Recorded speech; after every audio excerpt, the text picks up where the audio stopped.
நாம் கர்த்தருடைய வார்த்தையை குறித்து தியானிக்கின்ற பொழுது, அந்த வார்த்தை என்பது அது விதையாக பார்க்கப்படுகிறது. அந்த வசனம் என்பது விதையாகவும், இருதயம் என்பது நம்முடைய நிலமாகவும் சொல்லப்படுகிறது. எப்படி நிலத்திலே விதையை போட்டால் அது எப்படியாக விளைய செய்வது போல, நம்முடைய இருதயமாகிய நிலத்திலே வசனமாகிய அந்த விதையை போடுகின்ற பொழுது, அது நன்றாக அதை என்ன செய்து அந்த விதை வளர்ந்து அது அற்புதமாக அதிசயமாக நம்முடைய வாழ்க்கையிலே நமக்கு என்ன செய்கிறது, ஆசீர்வாதங்களை கொண்டு வரக்கூடியதாக இருக்கிறது. ஹல்லேலூயா. அருமையான தேவனுடைய பிள்ளைகளை, அதனால்தான் இந்த விசுவாசம் எப்படி வேலை செய்கிறது என்றால், விசுவாசம் என்பது கர்த்தருடைய அந்த வார்த்தையை நம்முடைய இருதயமாகிய நிலத்திலே நாம் போடுகின்ற பொழுது, விசுவாசிக்கின்ற பொழுது, அந்த விசுவாசம் எல்லாருக்கும் வேலை செய்யக்கூடியதாக இருக்கிறது. ஹல்லேலூயா. எப்படி பூமிக்குரிய ஒரு காரியத்திலே புவியீர்ப்பு விசை எப்படி பூமிக்குரிய காரியத்தில் இருக்கிறது போல, ஆவிக்குரிய மண்டலத்திலும் நமக்கு விசுவாசம் என்ற ஒரு கிரியை செயல்படக்கூடியதாக இருக்கிறது. ஆவிக்குரிய மண்டலத்தில் வைத்திருக்கிற ஆசீர்வாதங்களை விசுவாசம் என்ற இந்த மேக்னெட் மூலமாக நாம் அதை இழுத்து நம்ம பெற்றுக்கொள்ள வேண்டும். ஹல்லேலூயா.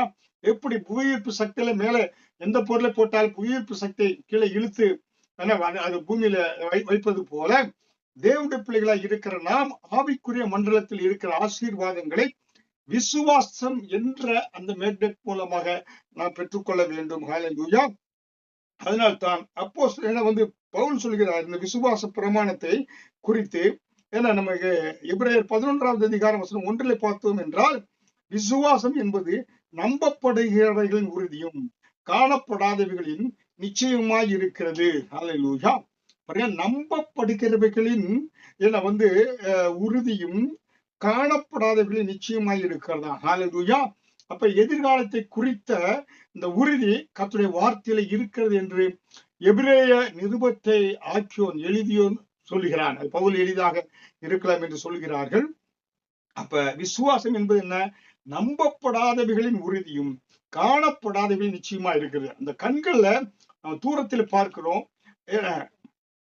அதான் நம்பப்படுகிறவைகளின் பாத்தீங்கன்னாக்க உறுதியும் காணப்படாதவைகளின் நிச்சயமா இருக்கிறது. தூரத்தில் பார்க்கிறோம் ஒரு பொருளை, கண்ணுக்கு தெரியுது. ஆனா விசுவாசம் என்பது கையை நீட்டி அந்த பொருளை பெற்றுக் கொள்வது போல. ஆமென். ஹல்லேலூயா. அதனால்தான் இந்த விசுவாசத்தின் மூலம்தான் நம்ம ரட்சிப்பை நாம் பெற்றுக்கொள்கிறோம். அதே போல ஆவிக்குரிய காரியத்தில் வைக்கப்பட்ட எல்லா காரியத்தையும் இந்த விசுவாசத்தின் மூலமாக தான் நாம் பெற்றுக்கொள்கிறோம். ஹல்லேலூயா. ஏனென்றால் கிருபை கொடுக்கிறது விசுவாசம், அதை பெற்றுக்கொள்ளக்கூடியதாக இருக்கிறது. ஹல்லேலூயா.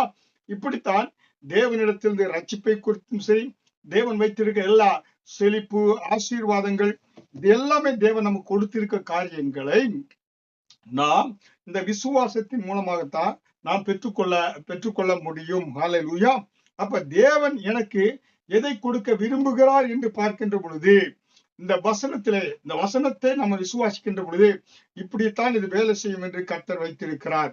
அதனால் தான் எபிரேயர் 11வது அதிகாரம் வசனம் 1 விசுவாசத்தின் விளக்கம், விசுவாசம் என்பது நம்பப்படுகிறவைகளின் உறுதியும் நம்பப்படுகிறவர்களின் உறுதியுமாய் இருக்கிறது என்றால். ஹல்லேலூயா. ஆனா ஆங்கிலத்தில் பார்க்கின்ற பொழுது faith is the substance. புரியுங்களா?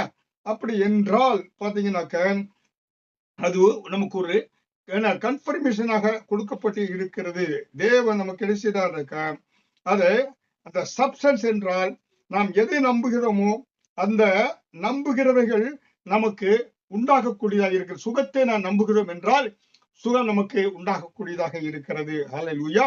பெரிய விடுதலையை பொருளாதாரத்திலே பெரிய ஆசீர்வாதங்களை நாம் பெற்றுக்கொள்ள வேண்டும் என்றால் அந்த விசுவாசம் வேலை செய்கிறது.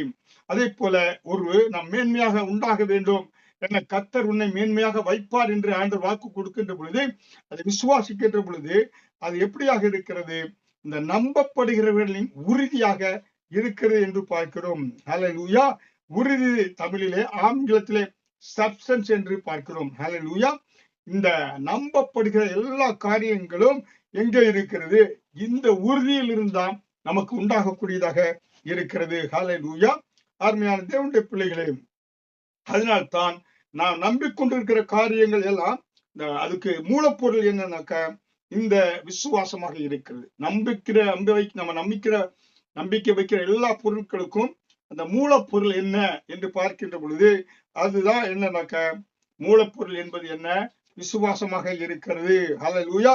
நான் நம்பிக்கொண்டிருக்கிற காரியங்களை எனக்கு உண்டாக்கி கொடுக்கும் மூலப்பொருளாக இந்த விசுவாசம் இருக்கக்கூடியதா இருக்கிறது. விசுவாசம் எங்கிருந்து வருகிறது?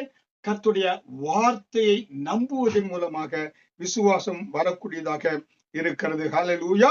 அப்ப நம்முடைய தனிப்பட்ட வாழ்க்கையில சுகத்தையோ, பொருளாதாரத்தையோ, ஆசீர்வாதங்களையோ, மேன்மைகளையோ இந்த விசுவாசத்தின் மூலமாக நாம் பெற்றுக்கொள்ளக்கூடியவர்களாக இருக்கிறோம். ஹல்லேலூயா. அப்ப ரோமர் 10:8 இந்த வார்த்தை உனக்கு சமீபமாய் உன் வாயிலும் உன் இருதயத்தில் இருக்கிறது.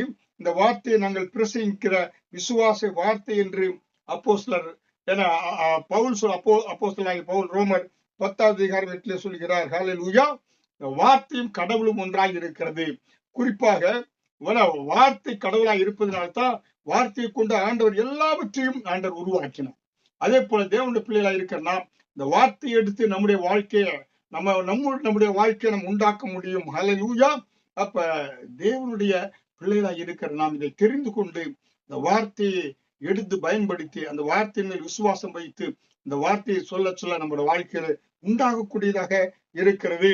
அதனால்தான் ரோமர் 10:17 விசுவாசம் கேள்வியினால் வரும், கேள்வி வசனத்தினாலே வரும். வசனத்தை கேட்க கேட்க விசுவாசம் வளரக்கூடியதா இருக்கிறது. விசுவாசம் மூலப்பொருளாய் இருக்கக்கூடியதாக இருக்கிறது. விசுவாசம் காரியங்களை நடப்பிக்கக்கூடியதாக இருக்கிறது என்று பார்க்கிறோம். ஹல்லேலூயா. அதனால்தான் தேவன் இந்த விசுவாசத்தை வார்த்தையின் வழியில வைத்து விட்டார். இந்த வார்த்தையை எடுத்து பயன்படுத்தி நம்முடைய உலகத்தை நாம் படைப்போம்.